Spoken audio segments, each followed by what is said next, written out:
Yeah. Thank you.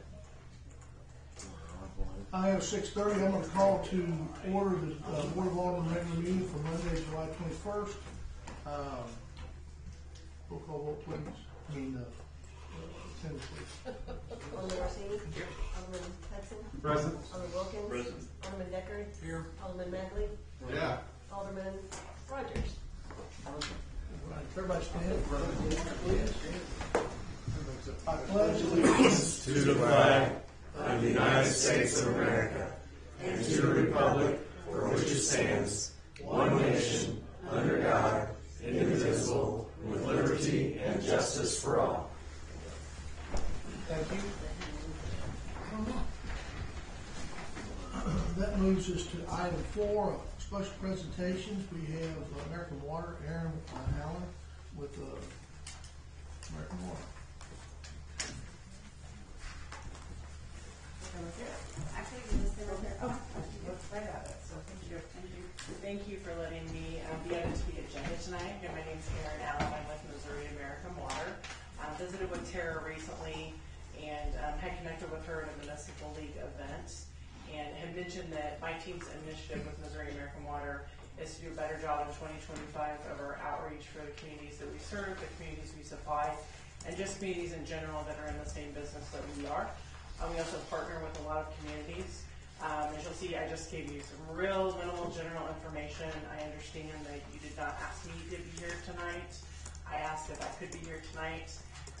Tara told me to keep it under 15 minutes. I'll keep it way under that so that you just have my information and I can always come back or meet with you individually if you'd like to learn more.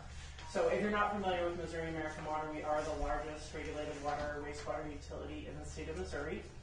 We serve about 1.6 million Missourians. That's about 1 in 4 in the state.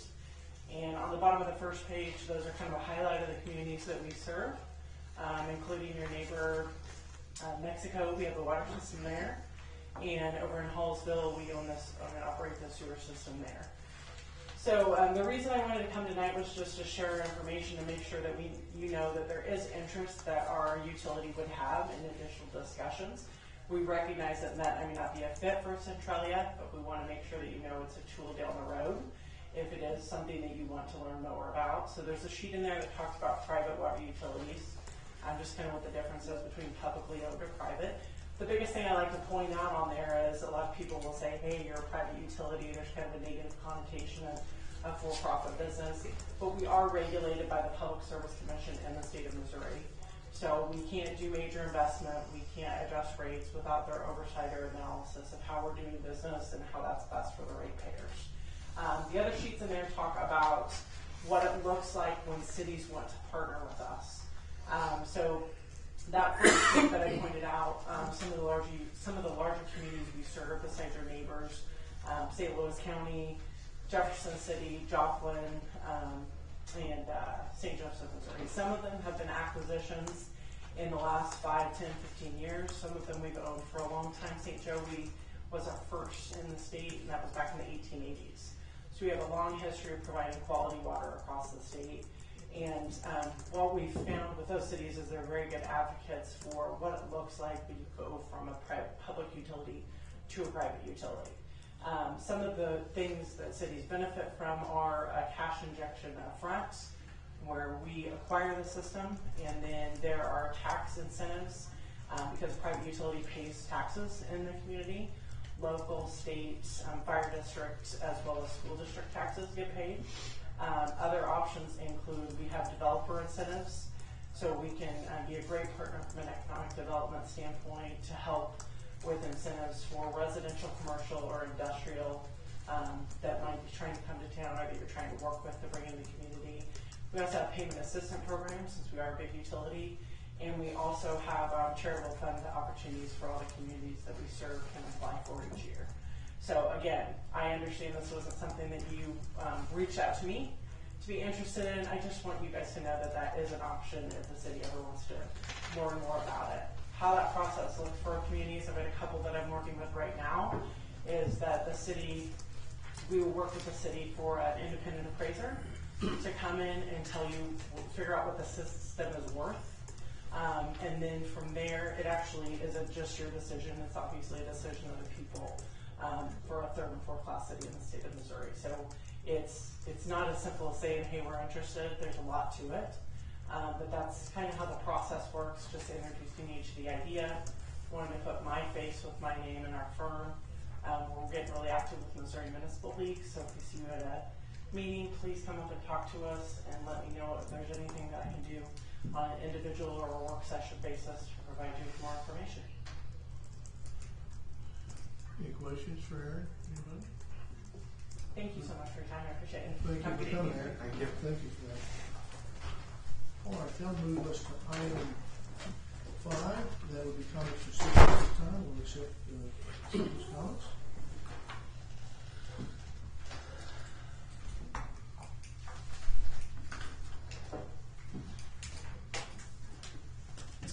Linda Borman, 800 Jason Gut Court. With talking about the skateboard or the scooters tonight, I would like for you to think about update. I'm assuming that it would be an update to the bicycle and skateboard ordinance. I don't know, but there used to be signs all around the city square and some of the other streets. There's only one left now, and it's in front of the old guard building down here. It faces the street, so nobody can see it when they are riding their bicycles and skateboards on the sidewalk. But they also, if we're going to do something, we need to bring the signs down so that when the kids are riding their bikes on the sidewalk, maybe they'll see it. They may not read it, but I would just like to throw that out there, that if we're going to add something to that type of ordinance or create a new one, whatever the case may be, that we look at putting signs up again. I mean, I can't tell you how many kids I've almost slammed with a bicycle with my door over at the office. The other thing, well, you do need to do something with the peddlers. I mean, they're showing up at people's houses at 8:30 at night, and so there does need to be some kind of way to look at, do something with that. Some of them have been very rude. I know you all have seen all those comments. And then this is a continuation of a question from a couple of months ago. Are we supposed to be doing RFQs, RFPs, and bids only on our website, or are we actually advertising elsewhere? I didn't get an answer to that when I asked it, so I'm just asking again.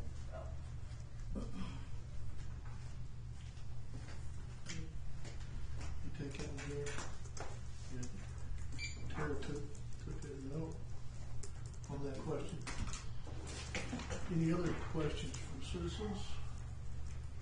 I had none sent to me by email this week directly. Anybody else? Okay. I have one more comment about scooters, but that's on our agenda to talk about. So it's been a continued conversation.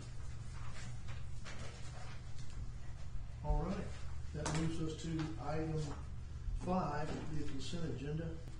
I'll accept a motion to accept A, B, C, D, and E, which would be Aldermen meeting minutes, Works Utilities Committee meeting minutes, Center Government Public Safety Committee meeting minutes, Collectors Report, and Activity Reports. I move that we accept the consent agenda as written. Second. First and second that we accept the consent agenda as written, A, B, C, D, E, and E. All in favor? Aye. All opposed? Passes. Thank you. That moves us to accounts payable of $1,250. The list, there's a total of $588,218.13. I move that we accept the accounts payable over $1,250 for $588,218.13. Second. I have a first and second that we accept the accounts payable over $1,250 for $588,218.13. All in favor? Aye. All opposed? Passes. Thank you. That moves us to the legal part. A, legal authorize the Chamber of 2025 wine walk. The resolution be bill number 2582. Any Questions, comments, discussion? Now, this one was gonna be different than previous years in street closures, right? What was No, different? because we have closed, Singleton and Allen in the past, and I believe Singleton was closed last year also, wasn't it? Not last year, the last 2 years, it's just been The short stretch a on short Allen? stretch, yeah. Okay. But we are wanting to extend it to the L shape again. We have those businesses on that end that haven't been included and they want to be included. And it has been closed in the past. And there are I thought it- two wine lots. Yeah, I don't drink, so I don't go to it, so I was just asking more for clarification than anything. Yeah. I move that bill number 2582 be given its first reading by title only. Second. First and a second that, bill number 2582 be given its first and only reading by title only. All in favor? Aye. All opposed? Passes first reading, please. Bill to create a resolution entitled, "A Resolution Issuing a Permit to the City's Air." Let's try that again. A resolution issuing a permit to the Centralia Area Chamber of Commerce of Centralia, Missouri, to block off public parking spaces during the annual Centralia Wine Walk on September 13, 2025, and permitting the sale of wine from registered vendors on public property. I move that bill number 2582 be adopted by roll call vote. Second. And first and a second that bill number 2582 be adopted by roll call vote. All in favor? Aye. All opposed? It passes. Roll call vote, please. Alderman Orsini? Aye. Alderman Hudson? Four. Alderman Wilkins? Four. Alderman Deckard? Four. Alderman Rogers? Four. Alderman Magley? Yeah. Okay, bill number 2582 passes. Resolution number, R-25-07. thank you. That moves us to item B, motion to, legal motion to accept, law enforcement mutual aid agreement that we've had in the past. It's a continuation of what we've had in the past. Any, questions? I move that we accept the law enforcement mutual aid agreement with Boone. Second. Have first and second that we accept the, mutual aid agreement with Boone County. All in favor? Aye. All opposed? Passes. Thank you. That moves us to item C, legal motion to accept agreement with Missouri Department of Conservation. This is to replenish the fish in the ponds at the park. Is it just for one pond or? The ponds at the park, at the city park, and at the golf course.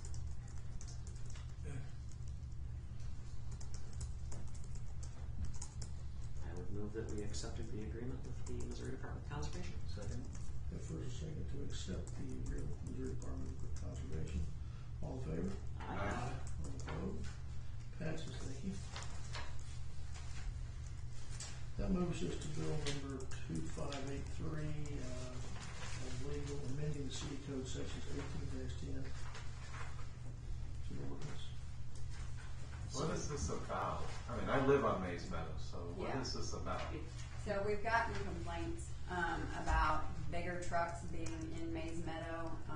When they try to make that turn to go into Mays Meadow, it blocks traffic, they run over the curbs, and really it's not a through area. There's one entrance, one exit. It's not built to handle heavy truck traffic, so we have to pass it by ordinance in order to put up a sign here making it where that's not permitted. There would normally be a reason if somebody was going down there. So here's the thing. We can say, okay, we're prohibiting through commercial vehicle traffic. It won't stop commercial vehicles from going in there because they are by definition not through traffic. There is no through to be through. Why do we do this in Mays Meadow? There's probably other streets that would like to have the same thing. I don't see why we would approve this here than we would anyplace else. I mean, we do have areas in town where that's, I believe there's 11 other, signs in town. I didn't put them all in the resolution. I know there was. I mean, what are we talking, like semi-trucks going in Mays Meadows? There's probably in the year, so I've lived there 13 years and some odd months, and there's been a handful of semis who've pulled through there, and those that have have had issues, and it's been less than a handful. And I think there was one very recently, And I believe the like sign- last week. I believe the signs say no truck traffic. Yeah. Would, And normally even a large box fan pulling in there is very, very tight. They end up backing out. so the question is, why would a semi go in there in the first place, unless they're making some sort of a delivery? Semis go a lot of places. Moving. And if they're making a delivery or moving, that's a valid use of the street, and we can't just say, no, you can't bring your, moving van in here, it can't move. Generally, GPS is taking them on those roads. They don't know the roads. GPS wouldn't take them on that road, it's I'm literally. telling you right now, It's that literally happens a a couple dead all the If time. they miss a turn, GPS will have them turn around on the closest Yeah, turn they're around. on Hewlin Street. Lee and Hewlin. What they do? Semi. Came on. Get clear down to try to make a corner. If they're using standard Google Maps, yes. If they're using a trucker Google Map, I can't tell you. the trucking map software, it would That's not. that's our experience. I'm So, curious, yeah. This sign includes just tractor trailers, or what are we talking about? Does the sign indicate no truck traffic, there's a truck? The garbage truck goes through there, correct? Yeah. Yeah. You want it to. Well, sure. I'm just thinking about if somebody needs appliances delivered from Lowe's, Home Depot, whatever it may be, that kind of thing. Those are But I'm telling you, you put this sign up there, they're still gonna go down. Yeah, I It agree. don't I agree. matter. It isn't just on. They're still gonna go down. It gives They're still our gonna run police- over the curbs. It gives our police department though, a way to ticket drivers who Truck is too generic a term for this. It's going to have to be something along the lines of no trucks in excess of 3 axles or something like that. Because otherwise, if you say no trucks, then a delivery van couldn't go in. And technically, the garbage truck couldn't go in. Technically, our trucks should go in. Yep. And Because it's a Hewlin truck. and Lee Street do have this sign on there. So there's semis on They that don't road. have it on that road. They got it on Switzler Street, but they don't have it on Hewlin and Lee. Because when you, I drive it every day. I'll have to check the list. because I know And we just had one, what's the street south or 53 east foot. of Hewlin? a 53-foot trailer moved me in 13 years ago. And I don't know how they did it. Well- Now that I think about it, but they did it. Probably was a skilled driver. You Now, can park on both sides of the street. Pratt too, Street. can't you? We just had a someone on Pratt Street. Like I went through there with a trailer, and I'll tell you what, it was it's, kind of a. well, and it's tight. There's a lot more cars parked on the street nowadays than there were before, and it's people across from me on the other side. There are a lot of cars that park on there. I know with the snowplows this winter, it was tight, and it's. There's 2 homes there that have got teenage drivers now. I'm not knocking that, it's just you got teenage drivers. So you got 3 or 4 cars at each of those homes, and they've got driveways that hold 1 or 2 cars. So you've got 3 or 4 cars, several parked on the street, and it makes it very hard. So I understand the struggle, and it's a narrow street to begin with, so it is. We tight. better look at this better than just Maze Meadows. Yeah, and to be entirely honest, like I said, a ban on through truck traffic or commercial traffic on Maze Meadows is unenforceable because by definition it's not a through street. Well, let me ask this question, please, Chief. You get a truck driver, they get turned around, they turn up in there, you got the sign there, they miss the sign, they're paying attention, missing the curve or white turn or whatever, get in there. How likely are we going to give them a ticket for that? Well, we have ticketed people in the past because they've torn up curbs and turned. Oh, well, I torn think up in the their house property and, damage, you have yards yards to and- do that, Yeah. but you could do that otherwise, without it being a sign. Oh, yeah, no, Yeah, I mean, so the damage, right? you can summons, you can summons. I'm just saying, I don't know if that empowers you more really or not, does it? I mean, to have the sign up? Well, I mean, I guess, if people, it's like a stop sign. Right, I understand. You see what I'm saying? It's, Yeah, I it's, understand. I mean, yeah, Thursday night they destroyed a stop sign on Pratt Street. But you don't know who did it because they drove over and kept on going. I think we may have figured that out. Did it?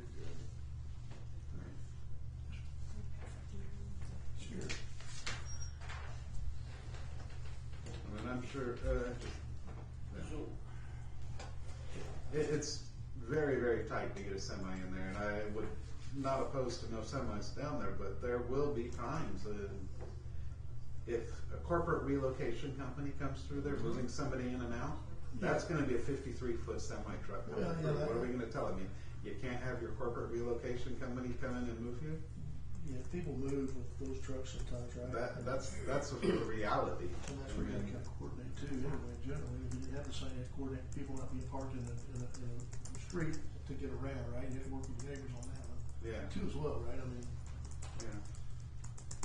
I don't know. Who requested? The Public Works Foreman and Public Works Director.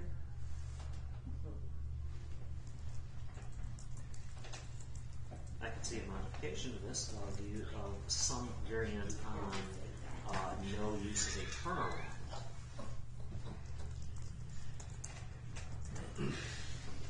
As opposed to no through traffic. Cindy has apparently posted a definition of commercial motor vehicle.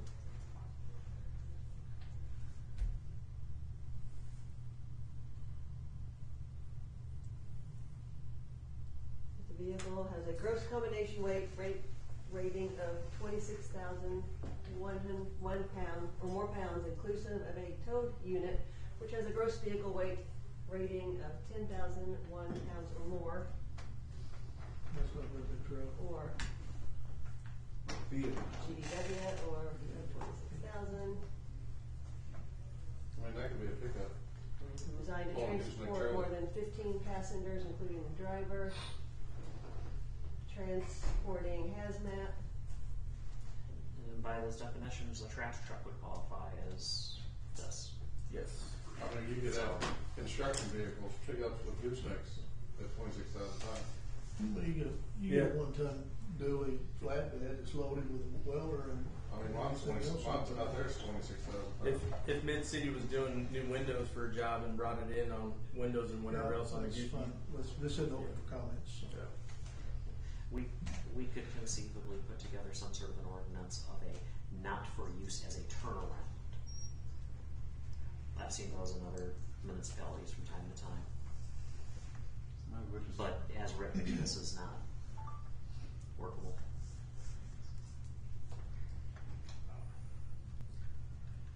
I guess we need to worry So on. are you wanting us to look at the entire ordinance for the 11 other streets that we have these signs on? So here's the thing, Mays Meadows is a unique situation because it has only one entrance, only one exit, and it is a loop. It is, for all intents and purposes, a very, very large cul-de-sac. And if people are using it as a turnaround for commercial vehicles, that's an issue, but it would have to be dealt with a no turnaround ordinance and sign rather than a no through traffic use and sign, because by definition, My yeah, question at this point is how much is it worth the effort to try to come up with something to fit a box that's. It's a single. yeah. that's Cindy not very- also posted another comment there, sorry. Also, this ordinance is designed to present consistent, constant through traffic. Not sure if that matters. It wouldn't impact the movers, Best Buy, temporary delivery trucks. It wouldn't affect anything because nothing there can be through traffic by definition. There's no through. You can't use it to reach another street. Yeah, I agree with just, it really doesn't, Mays Meadow does not fit this definition. I mean, if it helps the police write a ticket, put a sign up there. But they're still gonna read the sign. If they're lost, they're not reading it. No. If you've been lost with a big thing, you Because I you say kinda freak out. 75% of them can't speak English when they, that are in Let's not go there. Come on. Let's Let's not go there. Let's As stay long as above stupid that. doesn't click in, I mean, if the truck finds out they're in a bad situation, they usually back out. But if they try to, then things get tore up, then they pay for it. But how often does that happen? Well, it happened a couple of times over by Hubble with some of the trucks that come and go from over there. If you really want to deal with situation. guidelines and A telephone speed poles hump. and stuff like that. Right there at the open, right there at the entrance. You want to deal with it? And then, there you go, a speed hump. We used to No, have that, we truck's used to gonna have see that that. before they fixed the Yeah, code. yeah, the truck's gonna see that, and they're gonna go, nah, I'm going to another turn. You all worked very hard to get your curb and gutter. What, it take 5 or 6 years? You went from a gravel road to, yeah. I hate to see a truck You're not mess gonna that stop up. it. Huh? You're not gonna stop it. Well, if you want to put a sign up, put a sign up. You guys have to vote on it. So I'm looking for a motion. Nobody's made the motion. So nobody's made the motion, so I'm gonna ask again for a motion. If not, then we'll move on. Well, you can't give a ticket unless there is a sign, correct? Not necessarily. I mean, like it gets in there and it tears something up, then you can summons them. Or if they the sign, I don't think is going to make or break it. Like if you want to say no trucks in here and then the truck goes in there, we'll find an ordinance that fits it, or whatever. But it's really just kind of up to y'all whether you want to put a sign up there or not.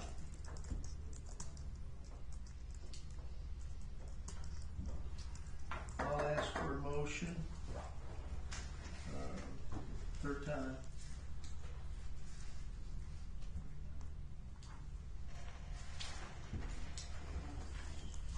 Not hearing one, we will move on. We have a motion to move forward on putting a sign up for the street for these notice.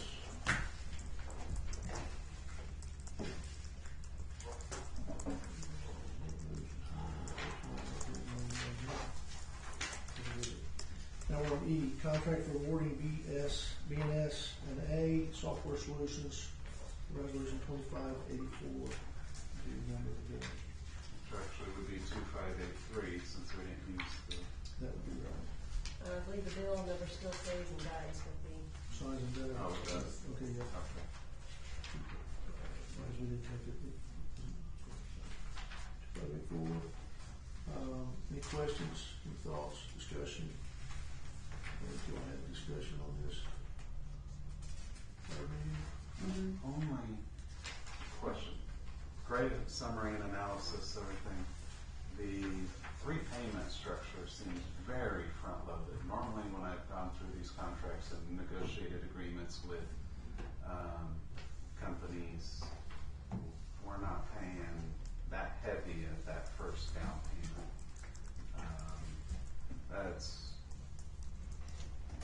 And I was trying to find the bill, so I'm way past that page now.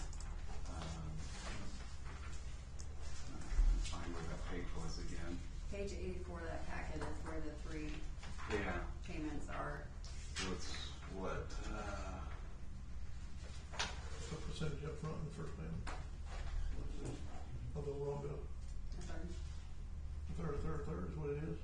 No, the biggest portion is the very last payment. That's upon completion of training. yeah, I mean, what I'm used to in a lot of these, it's 50% when you're 50% done with the project, and then the last 50% when you're done. Nothing up front.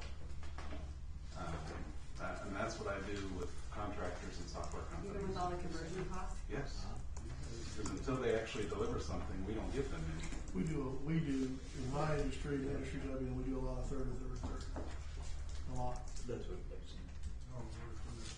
I mean, but those can all be written all kinds of different ways. They can. Depends on what service are being rendered, the cost of carrying that service up front or not, that kind of thing, so. Yeah, it'll be all all different. I mean, I get what you're saying.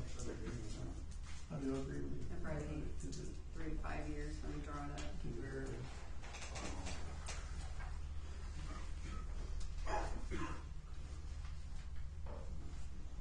I mean, that was the one thing that hit me a little bit. Chris, if you're used to seeing others, so maybe that's fine. Well, I don't know, has anybody else seen any? I mean, did you say you'd seen some? I don't know if anybody else has out there, but I've seen, depending on what the product is, I've seen where you had to pay 50% up front and 50% before it ships out the building. It depends on what the product is. It's non-returnable stuff that's taken 26 weeks to build. Oh, yeah, that's those are having a product, but Right, this right. is a software. The software, I'm but talking about so software. it varies by product, what you see Yeah. out there, right? So Yeah, this is a software Right. that we're doing an implementation. services and hardware. Yeah, this is a software. I know back when I was an implementation manager at MBS, it was, God, I think we were actually 40% upfront. That mind you, was for OS 400 software. But, yeah. Oh, wow. It's been a while. Yeah. What? What? I haven't used OS 400 in a bit. I know, but it was point of sale and inventory. So. I mean, that was the only thing I had, but I mean, it's not unreasonable. It's just all the contracts I'm negotiating right now were 50. It would have been 50% when you're halfway through the project and 50% upon completion of training in that time frame. That was the only thing that I saw, and the analysis you guys did and everything seemed reasonable. I'd like to make a motion. Right. Will the training all be done at the start? No, so there is a plan, an action in here, sorry, I don't remember what page it's on, but it's like within the first 1 to 2 months, there it is. Month 1 and month 2 is gonna be a kickoff meeting, there's gonna be project teams, they like to have, basically, What page are you on? I am on page 75. We don't know. But there will be, yeah, we did not print all the pages, there was a lot of pages. So months 1 and 2, they're gonna be conducting data mapping and reviewing our converted data and establishing the environment, and then there's gonna be a knowledge transfer months 5 and 6. Implementation will happen in months 6 through 9, and then, month 10 and up to the year mark is gonna be the training and post-project activities. And it'll be on-site training, which after going through the COVID training of, we had several changes in hardware and software during COVID, and all of it was online, and no one was used to anything. Mistakes were made. It was so. The on-site training is definitely. The other company's not offering on-site training, eliminating them in my mind right off the bat. Right, I agree with that. Yeah, you need the on-site training. I mean, just You being part of implementation projects without on-site training, it is not worth it. 100% right. Yeah. Retainage, the understanding, quick place to back, while we do it, Yeah. in the moment, being there with them. And when things inevitably go wrong, it's really nice to have a subject expert right there that is seeing it go wrong and can fix it instead of trying to explain it over the phone. Yeah. And will we plan on having a power user here, a champion within the group? Oh yeah, Within the each, process? so, you know, the person who usually does all of AP is gonna be the AP champion. Who does payroll, that person's gonna be doing that payroll. For their specific But- utilization of it. Absolutely, but we are using this to further the in-office, cross-training so that everybody knows what they're doing.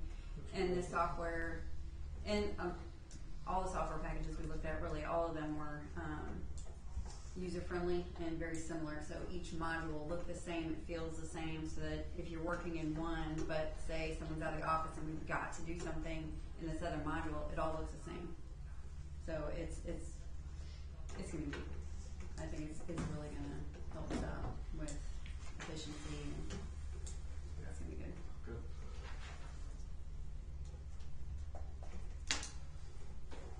So I move the bill number 2584 be given its first and only reading by title only. Second.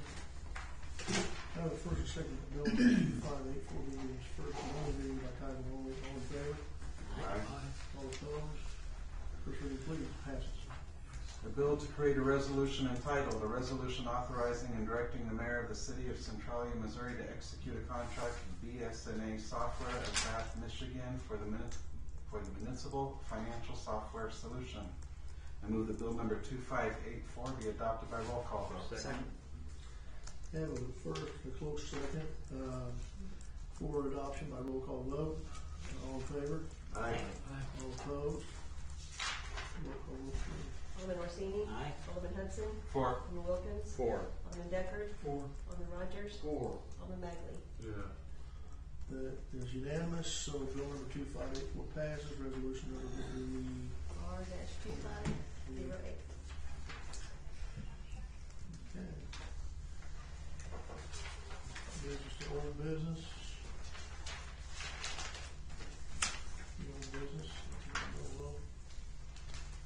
Business to new business. Before we start, I have appointments. I've been asked to hold off on the appointment of the volunteer firefighter at this time by the chief, and so it will be just A, C, and D. So appointment of Amber Lucas for a 3-year term for the library board. C would be the appointment of Adam Swan as a part-time police officer. Swan, put your name up.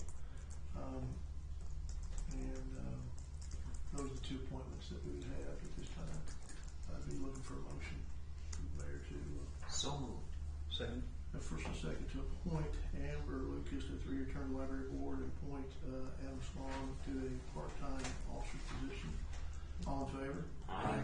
All opposed? Okay, those 2 will be appointed. That moves us to D, proclamation, which I'll read. For the Historical Society. Whereas the preservation of our community's history is essential to the understanding of our collective past, appreciating our shared heritage, and educating future generations. And whereas the Centralia Historical Society Incorporated has served as a dedicated steward of local history through its efforts to preserve historic landmarks, collecting and archiving artifacts, and fostering public awareness of our cultural legacy. And whereas since its founding in 1974, the Centralia Historical Society has played a vital role in chronicling the people, events, and traditions that have shaped our community with the help of the Chance Foundation and the donation of the Chance Home used by the community for a museum. And whereas the Society has continuously engaged the public through exhibition in the Chance Home and Chance and Rose Gardens, which are listed on the National Register and garner 1,500 to 2,000 visitors annually. And whereas in the past 50 years, the tireless efforts of its members and volunteers have ensured that the rich and diverse history of Centralia that was founded in 1857 is preserved for future generations. Now therefore be it resolved that the Mayor of Centralia, Missouri hereby presents Centralia Historical Society Incorporated as a symbol of our community's pride and encourage all citizens to recognize and support the valuable contributions of the society to the cultural and historical life of our community. And when it's hereof, I hereby hand and cause the seal of Centralia fixed this day, 15th day of July 2025. So that's that. I'll make sure that I get that to them. So that moves us now to the city administrator, number 10.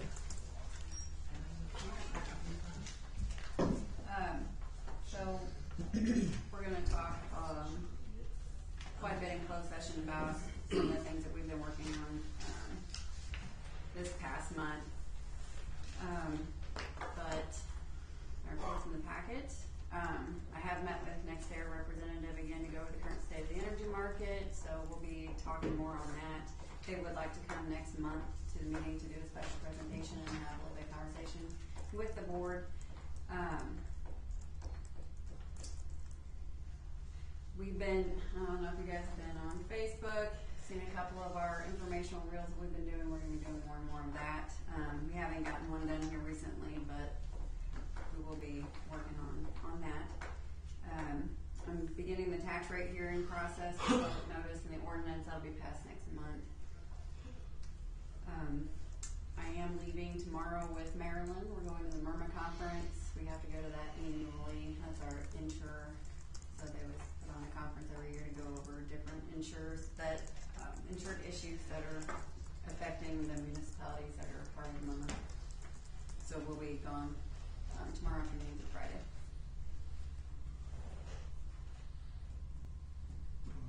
Anything for city administrator? Okay.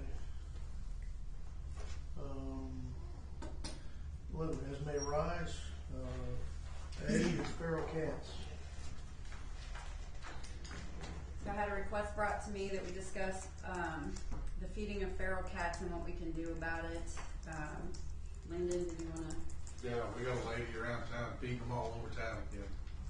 And we don't trap the cats, and it's gonna become a problem. This comes up about once a year, and we can't do anything, we don't know what to do. I mean, we got an ordinance, It goes it away. says you can only have 4 animals, they gotta be licensed, or you get tickets. But they're usually in abandoned buildings, aren't they? If you're feeding them, I take them as your pets. Yeah. I feed my pets, I don't feed nobody else's pets. So you feed the feral cats, so your pets. It's not how law You feed them animal food. But, I mean, that's the way I look at it. Yeah, if they're feeding them. They're their pets.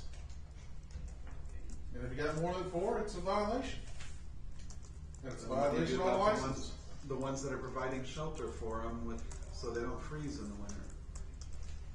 You can have 4 pets by ordinance. Cindy, I know you're listening in. Is there any legal justification to consider a feral animal that somebody is feeding to legally be their pet for purposes of Yes. the maximum pets under ordinance? No. We can hear you. Hold on. Hold on. We can hear you. Go ahead. Can you hear me? Yes. Okay, sorry about that. Can you hear me? It's not your, it was us on our end, it wasn't your fault. Yeah, so according to the state veterinarian, there is actually a definition of what is considered feral. Like, so, you know, like cats, and that's typically where it's applied. I don't know about dogs. But there are feral cat colonies. They are not considered pets. They are considered wild animals for all intents and purposes. They do have a caretaker if they had an ear tip. But in terms of them being defined as a pet, that may actually go against state statute. That's what I thought. Thank you. You're welcome. That's what I thought.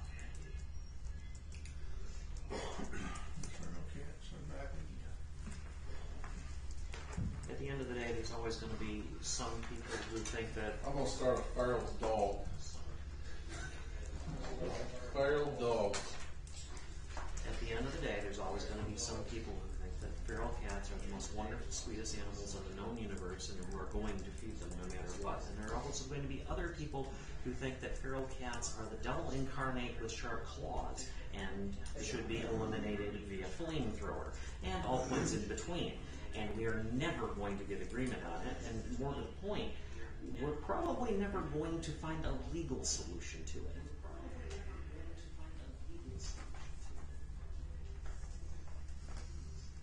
Alright, that's all I got on that. Let them keep feeding them.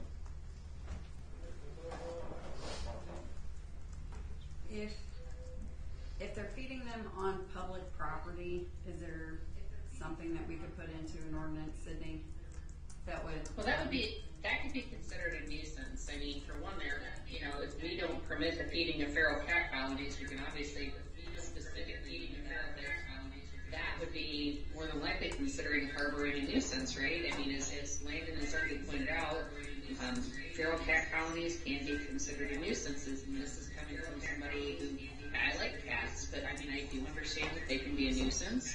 Their feast create public health concerns, especially with toxoplasmosis. So on public property, they could be considered a nuisance under our general nuisance ordinance. Okay. But they're a nuisance regardless whether somebody's feeding them or not. If they're in a colony, I right? would agree that that's correct. They're already breaking the laws, feral cats at that point, they started a colony.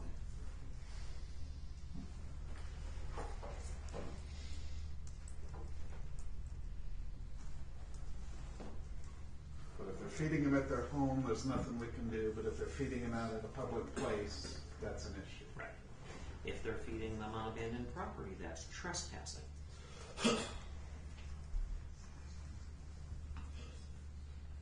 Of course, then you have to actually get the owner to be willing to press the trespassing They might have charges, to permission of the landowner to do it. in which case it's moot. There's I just don't think it's gonna stop it. no, there's precious little we can do about this.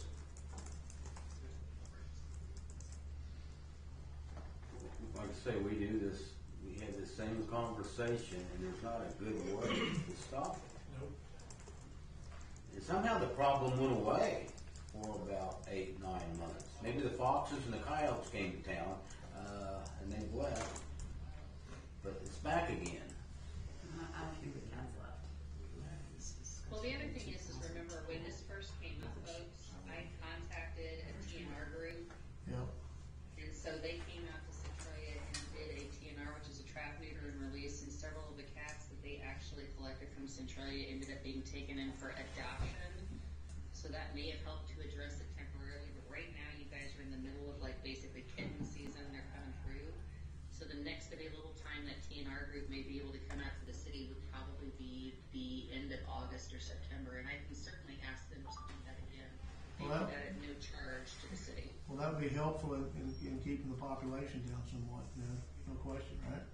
Be helpful. So, yeah, you wanna do that for us? Reach out to them and see when they might be able to come help us, trap and neuter? Yeah, I will absolutely do that. Put Centralia on the list. Landon, it would be helpful if you want to reach out to me directly via email or to Kara and let me know where you've observed this. That way the TNR group can target that area. Good. Yeah, that makes sense. That makes sense, okay. Anything more on the feral cats at this time? I think that's the action that we'll take now and go from there. That brings us to B, scooters. There was some discussion and comments from citizens earlier. We had, Alderman Deckard had read an ordinance that he had where scooters are not, we have an ordinance against scooters that are motorized, as having a foot step on them or what have you. So all I know is I've had a lot of people getting a hold of me on them. It's been on Facebook and everywhere. And for me, we have had people getting hit on them and everything else. But kids are going to be kids and totally unaware too. So I mean, now they put a motor on the dang thing. It becomes an earbuds in now that we have that are truly noise canceling. Other than music hearing, it's challenging. So We need to, as we said before, we need to get that out in the public, remind people that this ordinance exists, start enforcing the ordinance, and then we need to look at how to extend that ordinance to motorized bicycles. And that will be a you and Cindy type of thing, working that up. yeah, I would disagree with that. Everybody else okay with that thought? I mean, we already have something on the books for the scooters. Motorized bicycles, we should take a look at them, and I think that one we should make it so you have to be a licensed driver. But that's Not make it flat out illegal, but I'd say you should make it a licensed driver. I would disagree with that. Until they can actually get a driver's license and become, Yeah, relying on horsepower of an engine, they can paddle or walk or whatever. yeah, because there's people who use them because they like cycling, they get exercise, they have the bicycle to help them still exercise when they're not able to Right. do it all the way. Right, or sure, yeah. Supplement, however you want to put it. Supplement I'm struggling with the right words. Supplement right their now. health. Yeah. Be able to do something, right? Yeah. Versus being That is the main, I shouldn't say that's the main reason, but that's one of the reasons why they came out with the electric bikes initially, was to help people still be able to get out there and exercise, and the electric motors to help them go up the hills and do those types of things. So we don't want to say no, but it should be limited to licensed drivers. And keeping up to people still be more, have mobility. Yes. Right? Yeah. Kid. That would be my recommendation on that. Okay.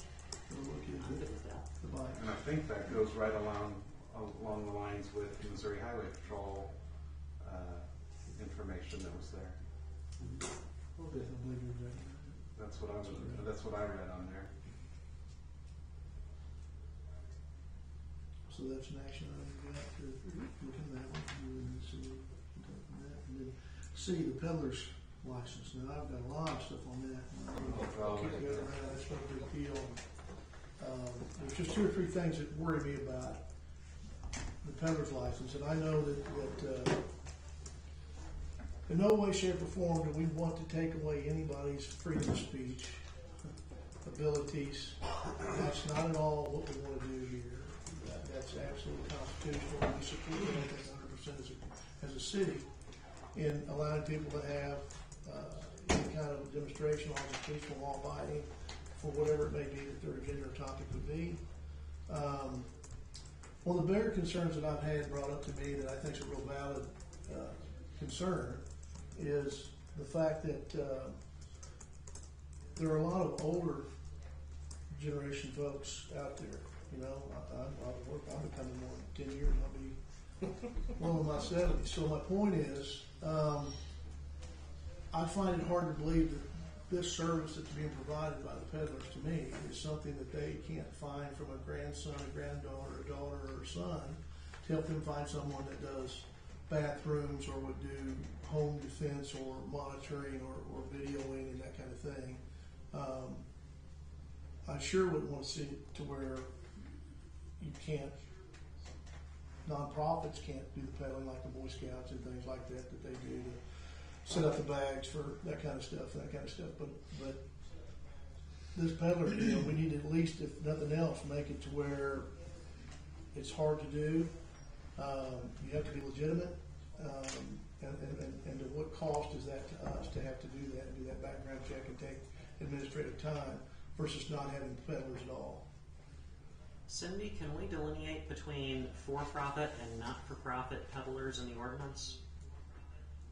I mean, you absolutely could do that. I've also suggested to Tara that we educate citizens on the no solicitation and no trespassing, postings that they can place on their property too that could help.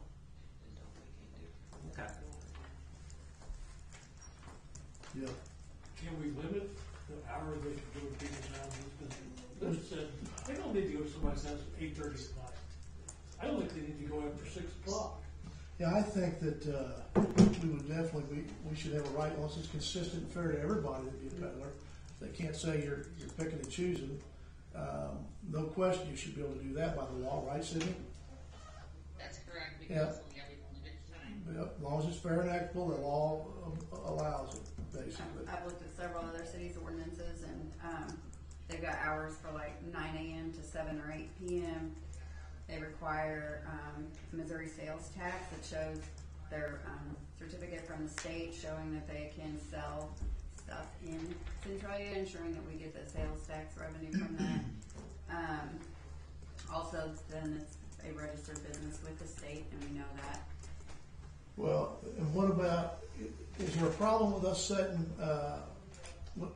one of the problems you have is people come blowing through here at times, is what I've seen.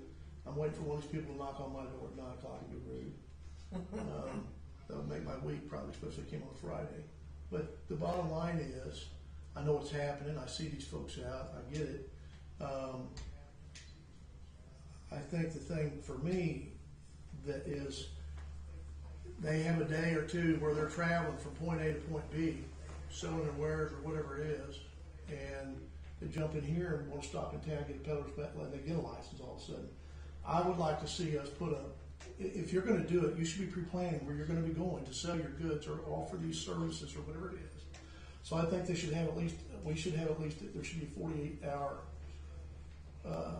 time frame before we administer and we'll give a peddler's license.